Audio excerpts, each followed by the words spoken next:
Hello and welcome back to JEE nerds. तो आज के वीडियो में आज का वीडियो जो है वो होने वाला है ड्रॉपर्स के लिए। अगर तुम्हें लगता है कि जेई मीन्स 2025 में तुम्हारा जो जनवरी अटेम्प्ट या अप्रैल अटेम्प्ट में रिजल्ट है उतना अच्छा नहीं बन रहा या नहीं आया, और तुम्हें लगता है कि एक साल अगर और तुम यहाँ से लो, और एक ऐसे ड्रॉपर्स को हमारे एक साथ थे कोचिंग में, वो कहा करते थे ड्रॉप लेना ना एक ऐसे पुनर्जन्म की तरह है, तो you get one more chance at life. तो अगर तुम्हें ऐसा one more chance at life मिला है तो अब उसका कैसे ऑप्टिमम यूज करना है, कैसे एज अ ड्रॉपर यहाँ से तुम्हें जेईई 2026 ही मेरे हिसाब से सभी ड्रॉपर तो एम कर रहे होंगे यहाँ से, तो जेई 2026 को यहाँ से कैसे क्रैक करना है, कैसे फोड़ना है, उस पर आज ये वीडियो होने वाला है। और थोड़ा सा बात करेंगे, कुछ टिप्स और ट्रिक्स की बात करेंगे। जैसे तुम्हें यहाँ दिख रहा है थ्योरी लेक्चर्स पे फिक्सेड नहीं करना, क्या क्या चीज़ें इस बार करनी है, अलग तुम्हें क्या करना है, तुम्हें कैसे कैसे आगे बढ़ना है। और एक तो ड्रॉपर जो मेरे दोस्त हैं जिन्होंने डबल ड्रॉप वगैरह भी लिए, और उन्होंने क्या अपने ड्रॉप में क्या महसूस किया, क्या एक्सपीरियंस किया, और उससे वो कैसे निकल कर आए, उस बारे में भी थोड़ी बातें करेंगे। क्योंकि ड्रॉप ईयर ना सिर्फ एक ऐसा नहीं है, तुमने 11वीं 12वीं में जो पढ़ाई करी तुम्हें लग रहा है कि ड्रॉप ईयर में वैसा ही रिपीट हो जाएगा, बट ऐसा नहीं होगा। ड्रॉप ईयर में काफ़ी चीज़ें बदल रही होती हैं, उन बदलती चीज़ों के बारे में बात करेंगे, और इसी के साथ अपन वीडियो को स्टार्ट करते हैं।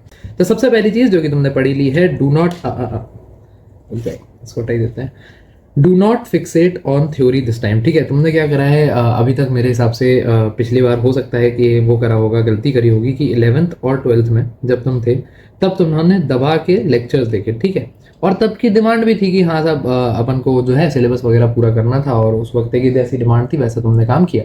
लेकिन अब मेरे हिसाब से क्योंकि तुम अब एक ड्रॉपर हो तो तुम्हारे पास ऑलरेडी ये सारा जो सिलेबस है ये तुम्हें एक बार तुम कंप्लीट कर चुके हो। ठीक है, वन टाइम तुम्हारी इसकी कंप्लीशन हो चुकी है। तो अब तुम्हें क्या करना है, दबा के क्विक रिविजन करना है और करनी है हैवी प्रैक्टिस। थोड़ा सा स्टाइलस के लिए माफी चाहूंगा। ठीक है, तो क्विक रिवीजन करना है और हैवी प्रैक्टिस करनी है, और कैसे कैसे करना है ना वो भी बता देता हूँ आगे। सेकेंड स्टेप पे तुम्हें क्या करना है, अपनी स्ट्रेंथ्स और वीकनेसेस को एनालाइज करना है टॉपिक वाइज। ठीक है, जैसे सपोज करो, अब ड्रॉपर हो तो तुम्हें समझ आएगा, जैसे इलेक्ट्रोस्टैटिक्स है, इलेक्ट्रोस्टैटिक्स में तुम्हें बताया कि फील्ड और पोटेंशियल वाले पार्ट पे तुम्हारी अच्छी खासी पकड़ है, और जब पॉइंट चार्जेस पे बात आती है तो तुम्हारी दबा के एकदम पूरी पकड़ है उस पर। ठीक है, वहीं तुम लगते हो जब तुम मैग्नेटिज्म पाते हो तो तुम्हें लगता है मैग्नेटिज्म में यार मुझे बायो-सावर्ट लॉ से शुरुआत से ही कुछ समझ नहीं आया। बीच में कहीं तुम्हें लगता है कि हाँ यार एक टॉपिक था एम्पियर सर्किटल लॉ, वो मुझे थोड़ा बहुत आता है, बहुत ज़्यादा दिक्कत नहीं है, बट प्रैक्टिस कर लूंगा तो कॉन्फिडेंस बढ़ जाएगा। ठीक है, तो ये था तुम्हारा example strong topic, medium topic और वीक टॉपिक का। तुम्हें ऐसे सारे चैप्टर्स में से एनालाइज करना है। कुछ नहीं है, ऐसा नहीं है कि तुम 4-5 दिन बैठ के पूरे 2 साल का सिलेबस एक साथ एनालाइज करो, ऐसा नहीं करना है। लेकिन जब एक अगला टॉपिक उठाने जाओ या अगला चैप्टर उठाने जाओ तो उसको एनालाइज करके इनमें से किसी भी एक बकेट में डाल लो, और उसके बाद उस पर एक्शन कैसे लेना है। अगर वो तुम्हारा स्ट्रॉन्ग टॉपिक है, जैसे मैंने इलेक्ट्रोस्टैटिक का बताया कि अच्छा तुम्हें बहुत अच्छे से आता है, तो कुछ भी नहीं करना है, फटाफट उसका एक छोटा सा रिवीजन करना है और सीधा उसकी प्रैक्टिस पे कूद जाना है। और एक बहुत सारे बच्चे तुम में से शायद जानते भी होंगे, बट अगर जो नई ऑडियंसेस है उनके लिए मैं क्विक रिवीजन का एक टूल मुझे बहुत ज़्यादा पसंद है, अब बात चली है, ये मैं बात कर रहा हूँ रैंचो रिवीजन के read revise repeat flash cards के बारे में। क्विक 1 सेकंड में इसका क्यों मैं बता रहा हूँ तुम्हें इसके बारे में, अपना बीच ये रोक के। सबसे पहला ये जो है फ्लैश कार्ड्स, छोटे छोटे फ्लैश कार्ड्स है, 95% तुम्हारा जेई का सिलेबस इन सारे फ्लैश कार्ड में समराइज कर दिया गया है। अब यहाँ पे मैंने बताया कि तुम्हारा कोई स्ट्रॉन्ग टॉपिक है, तुम्हें फटाफट से उसको रिवाइज करके प्रैक्टिस पर कूदना है। तो अगर तुम उसको 100% जो टाइम अलॉट कर रहे हो उसमें से सिर्फ 5 से 10% टाइम, 10 भी ज्यादा ही बोल रहा हूँ, 5% टाइम तो उसके रिवीजन में दोगे, तो ऐसे में ये तुम्हारे क्विक रिवीजन में बहुत ज्यादा हेल्प करेंगे। इनमें क्या क्या है देखो, तुम्हारे जैसे ये थर्मोडायनेमिक्स का है तो थर्मोडायनेमिक्स के सारे ग्राफ्स वगैरह उन्होंने बता दिए, ग्राफ्स की सारी कंडीशंस वगैरह बता दी, तुम्हारी सारी इक्वेशंस वगैरह इसमें है। ठीक है, और तो क्या है, अपन शॉर्ट नोट्स में एक बात होती है कि अपन कई बार ग्राफ बनाना भूल जाते हैं, सिर्फ पॉइंट पॉइंट लिखते रह जाते हैं। इसमें ग्राफ भी है जैसा मैंने दिखाया, इसमें पॉइंटर्स भी है, इसमें थ्योरी सेगमेंट्स भी, और तो और इसमें इन्होंने डायग्राम्स भी डाल दिए, तो इसमें इन्होंने कुछ भी नहीं छोड़ा है। और कुछ मिसालें दिखा देता हूं मैं तुम लोगों को। अब बात ऐसी है कि ये इसको जब रिवाइज करना हो ना, तो इसमें तुम्हें रिवाइज करने से पहले बोरियत नहीं होती है, तुम इसको बार बार रिवाइज कर सकते हो। दिन ब दिन रोज कोई चैप्टर उठाया तब रिवाइज कर लिया, स्ट्रॉन्ग टॉपिक मीडियम टॉपिक से पहले रिवाइज कर लिया। और इनके जब जो इनके मेकर्स हैं कार्ड्स के, जो इनके फाउंडर्स हैं, उनसे मेरी बात हुई तो उन्होंने मुझे एक टर्म दिया कि हमने इस आइडियोलॉजी से बनाया है कि इसको पढ़ के, इसको पेपर से पहले इसको 99 बार बच्चा रिवाइज कर सकता है, और 99 बार अगर तुमने कोई चीज रिवाइज कर ली तो तुम अपने दूसरी जिंदगी में भी नहीं उसको भूलोगे। ठीक है, तो ये उनके टर्म्स थे जो मुझे बात उनकी बड़ी मजेदार लगी और मेरे साथ रुकी। तो मेरे रिकमेंडेशन पे इसके लिंक्स वगैरह जो है तुम्हें डिस्क्रिप्शन में मिल जाएंगे, उसको एक बार चेकआउट कर लेना। ठीक है, अब अब आगे चलते हैं। तो स्ट्रॉन्ग टॉपिक्स का तुमने फटाफट ऐसे रिवीजन किया, उसके बाद उसकी प्रैक्टिस पे कूद गए। उसके बाद आते हैं मीडियम टॉपिक्स। इसका रिवीजन जो तुम है वो अपने वन शॉट से कर सकते हो, या कोई डिटेल नोट्स वगैरह जो है, या रैंचो रिवीजन के भी कर सकते हो। बट हाँ, अगर तुम्हें बहुत ज्यादा ऐसा लग रहा है कि यार नहीं मुझे दोबारा एक लेक्चर देखने की जरूरत है, तो तुम वन शॉट पे जाओगे, फटाफट वहां से रिवाइज करा और उसके बाद इसकी भी तुम्हें प्रैक्टिस पे कूदना है। ठीक है, अच्छा एज अ ड्रॉपर तुम्हारे पास, वैसे मैंने आगे रिसोर्सेज पे बात करी है, चलो वहां पे बता दूंगा। ठीक है, इसके बाद तीसरी श्रेणी में आते हैं वीक टॉपिक्स, जो मैंने तुम्हें बताया था कि बायो सवार्ट लॉ है और तुम्हें बिल्कुल ही नहीं समझ आया क्या था, किधर था, कैसे था। तो अब उसके लिए तुम कंप्लीट लेक्चर्स लोगे, बट कोशिश करना कि ऐसा जो टॉपिक्स है इसका नंबर मिनिमम हो, और ऐसे हर टॉपिक के लिए अपन ना कर रहे हो। ठीक है, ऐसे नहीं है कि सारे जो 60-70 चैप्टर होते हैं पर सब्जेक्ट, सबके 60-70 ज़्यादा बोलते हैं, ठीक है, मुझे अमाउंट बता देना, बट सबके लिए तुम ये नहीं कर सकते। सिर्फ कुछ बीच में 5-10 चैप्टर जो है जो बहुत मुश्किल लग रहे थे, नहीं तो मैक्सिमम तुम्हारा मामला यहाँ और यहाँ खत्म हो जाना चाहिए। ठीक है, अगली बात पर चलते हैं, should you take a droppers batch. अब यहाँ जो कंप्लीट लेक्चर्स वाला पॉइंट छोड़ा ना लास्ट में, वो यहाँ पे काम आएगा। देखो मेरा ऐसा रिकमेंडेशन है कि तुम कोई भी ऑनलाइन वाला ड्रॉपर्स बैच ले लो। ऑफलाइन के लिए मैं रिकमेंड नहीं करूंगा इस समय। ऐसा क्यों? क्योंकि मेरे हिसाब से एज अ ड्रॉपर कंट्रोल जो है सारा सिलेबस का और सब चीज़ों का, वो तुम्हारे हाथ में है। ठीक है, अगर तुम ऑनलाइन ले लेते हो तो ये तुम्हें फ्लेक्सिबिलिटी देता है। फ्लेक्सिबिलिटी किस चीज़ की? फ्लेक्सिबिलिटी देखता है जो तुमने अभी टॉपिक्स बांटे उसमें से कौन से टॉपिक्स तुम खुद करना चाहते हो सेल्फ में, और जो मैंने लास्ट वाले जो वीक टॉपिक्स थे, जो लेक्चर्स की मैंने वहां बात करी थी, वो तुम उससे देख सकते हो ऑनलाइन से। अब ऑफलाइन अगर तुम ले लेते हो तो यहाँ पे इसकी फीस रहेगी 60-70 हज़ार रुपये, 50 हज़ार रुपये। इसमें ना तुम्हारे पास वो कंट्रोल बनेगा ही नहीं, क्योंकि इसमें तुम्हारे घर वाले और सब लोग भी प्रेशर करेंगे कि यार तुमने जब इतना पैसा खर्च करा है तो ये सेल्फ वाले भी और ये वीक वाले भी दोनों इधर से देखो, और उतना तुम्हारे पास टाइम नहीं है। लेक्चर ही लेक्चर देखते रहोगे इस साल भी, एक साल भी, तो प्रैक्टिस कब करोगे? लेक्चर तो तुमने 2 साल देख लिए ना, तो तुम्हारा काम हो गया है ना। तो अब वो अपने को नहीं करना है। ठीक है, दूसरी चीज जो ड्रॉपर्स बैच तुम्हें देगा, वो देगा एक प्रैक्टिस मटेरियल, जो कि बहुत इंपॉर्टेंट है। और जो इनके एग्जाम्स होते हैं, मॉक्स जो होते हैं प्रिसाइसली, मॉक्स में तुम्हारी काफी ज्यादा हेल्प होगी, है ना। और फिर भी मैं एक बार फिर से वार्न कर दूं यहाँ पे, प्लीज ऐसा मत करना कि इसके सारे लेक्चर्स देखने में लग जाओ। इसीलिए ऑनलाइन वाला दिलवाने का पहला कारण ही यही था कि तुम्हारे जो पैसे हैं वो कम खर्च हो, बस तुम्हारा एक बैकअप रहे, और ऐसा ना हो कि अब सारे लेक्चर्स तुम इसके भी देखने लग जाओ। वो काम नहीं करना है, अपने को क्विक रिवाइज करना है, और practice revision practice revision practice, वो भी ऐसे 10% रिवीजन 90% टाइम प्रैक्टिस। ठीक है, अगली बात पर चलते हैं। हाँ ठीक है, अब ये जब मैंने कहा था पीछे कि फिक्स और रिसोर्सेज पर थोड़ी सी बात करूंगा, तो अब तुम्हारे कैसे क्या रिसोर्सेज होने चाहिए।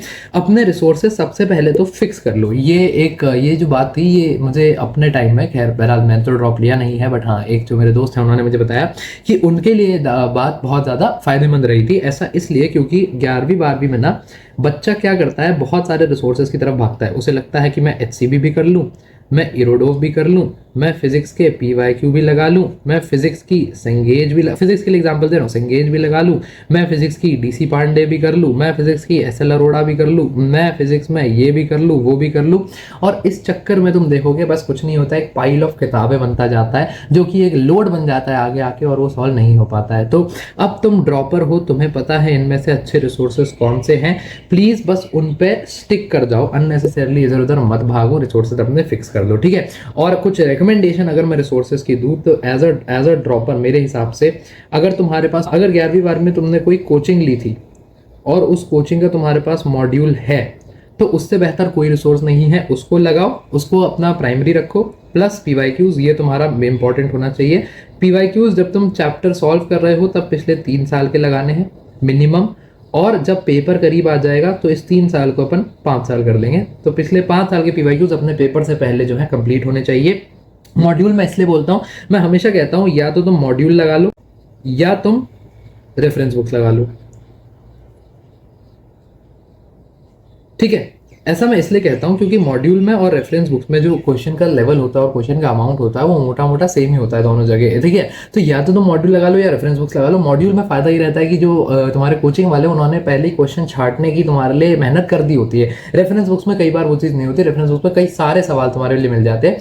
कोई भी चीज़, एक चीज़ डिसाइड कर लो, दोनों मत करना, उतना तुम्हारे पास टाइम नहीं है, कोई भी एक डिसाइड कर लो और उसको तुम फॉलो कर सकते हो। ठीक है, अगली बात पर चलते हैं, what drop year actually looks like. ये मेरा जो ये एक पॉइंट है वीडियो का जिसपे मैं बहुत प्राउड हूँ, इस पर मैं रिसर्च करके आया हूँ। 3 चीज़ें मुझे समझ आई। सबसे पहला, कंटिन्यूअस फोमो। तुम अपने दोस्तों को देखोगे जो कि अब तुम्हारे कॉलेज वगैरह में जा चुके हैं। तुम्हारे दोस्त अगर किसी दूसरी ब्रांच के हैं, कॉमर्स आर्ट्स वगैरह में, तो वो तो पहले ही निकल चुके होंगे, वहाँ ड्रॉप नहीं लेते हैं ज़्यादातर बच्चे। और तुम्हारे जो दोस्त तुम्हारे स्कूल वगैरह में साथ में थे या कॉलोनी वगैरह में साथ में थे, अब वो भी अगर उन्होंने ड्रॉप नहीं लिया है तो कॉलेज जा चुके होंगे।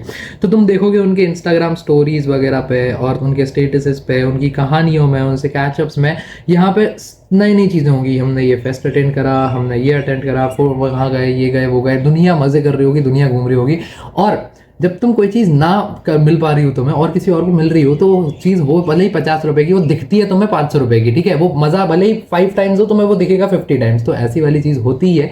तो एक कांस्टेंट फोमो रहेगा, वो जेन्युइन है, बट तुम्हें अपने आप को समझाना पड़ेगा कि कोई बात नहीं, मुझे भी ये सब मिल जाएगा, थोड़ी सी मैं मेहनत अभी कर लूँ अगर, तो मैं ये क्या इससे बेहतर, मैं तो कह रहा हूँ ना कि बदला निकालना, इतने मजे करना, इतने मजे करना, ये सबको टॉप कर जाना, ठीक है। दूसरी चीज, पीपल डाउटिंग यू 24/7। देखो ड्रॉप लेना ना एक सोसाइटल प्रेशर लाता है कहीं ना कहीं। तुम किसी को बताओगे कि मैं ड्रॉप ले रखा है इस साल, तो उसकी आंखों में तुम एक जजमेंट हल्का सा महसूस करोगे। मैं तुमसे क्यों ही झूठ बोलूँ, एकदम हार्श रियलिटी बता रहा हूँ, बट वही है। और इसके साथ साथ ये भी कवर कर लेते हैं सेल्फ डाउट। तो ये दुनिया तुम पे डाउट कर रही होती है और तुम खुद पे भी डाउट कर रहे होते हो, तो काफ़ी ख़राब सिचुएशन आ जाती है। बट इन दोनों का ही मुझे ये समझ आता है कि यार देखो, डाउट तो दुनिया तुम्हें हमेशा से ही कर रही थी। अगर तुमने जनवरी अटेम्प्ट, जैसे मेरा जनवरी अटेम्प्ट मैंने फ्लंक कर दिया था, और अप्रैल अटेम्प्ट में सब मुझसे कह रहे थे कि नहीं हो पाएगा भाई, अप्रैल अटेम्प्ट में जो है रैंक परसेंटाइल ख़राब होती, नीचे जाती है। क्या करा, दबा के मेहनत करी, करता रहा करता रहा। 2-3 महीने, 2 महीने का समय होता है बीच में, किसी की नहीं सुनी, बस पढ़ता रहा पढ़ता रहा पढ़ता रहा। मैंने ये क्रैक करा है लाइफ में। मुझे ये समझ आया है कि अगर तुम एकदम नम हो जाओ ना दुनिया की आवाज़ से, इतनी मेहनत करो, इतना अपने आप को झोंक दो पढ़ाई में कि बाकी चीज़ें सुनने का, समझने का, किसी की स्टोरियाँ देखने का, लोग क्या कर रहे हैं उनसे बात करने का तुम्हारे पास समय ही ना हो, तो तुम अपने आप इस तीनों फैक्टर से बच के निकल सकते हो और इनको क्रॉस कर सकते हो, ठीक है।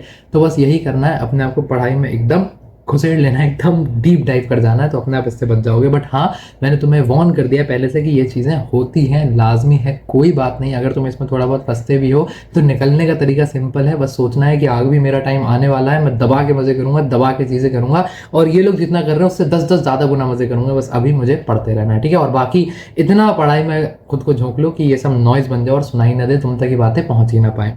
आखिरी पॉइंट पर चलते हैं वीडियो के।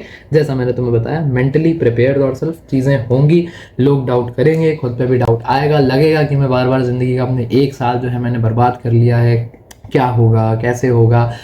मेंटली अगर ड्रॉप ले रहे हो तो अपने आप को इन सब चीज़ों के लिए सज्ज कर लो, ये सब चीज़ें आती रहेंगी। तुम अगर स्ट्रांग हो तो इनको आराम से ओवरकम कर जाओगे, लेकिन अगर तुम्हें लगता है कमज़ोर हो तो अभी फिर आईआईटी का सपना छोड़ दो। ऑनेस्टली स्पीकिंग, अगर लग रहा है कि ठीक है किसी अगर यार देखो बहुत कम रैंक है, वो है, लग रहा है कि यार नहीं ये मेरे पोटेंशियल पे नहीं है, कॉम्प्रोमाइज़ कर रहा हूँ मैं, तो आई सजेस्ट कि ले लो ड्रॉप। तुम्हें लगता है कि मैं कर सकता हूँ तो ले लो, बट मेंटली खुद को एकदम प्रिपेयर करके चलना। दुनिया भी तुम पर डाउट करेगी, तुम भी खुद को डाउट करोगे, फोमो होता है, सारी चीज़ें होंगी, बट तुम्हारी विल पावर जो है वही तुम्हें इन सबसे निकाल सकती है। तुम्हारा डिटर्मिनेशन जो है वो तुम्हें सबसे निकाल सकता है। डिपेंड करेगा तुम में कितना मेंटल ग्रिट है, कितनी मेंटल स्ट्रेंथ है, ठीक है। बाकी साल भर साथ तो बना ही रहेगा, कुछ और दिक्कतें वगैरह हो तो तुम कमेंट्स में पूछ सकते हो। पढ़ाई करते रहो, all the very best, good bye.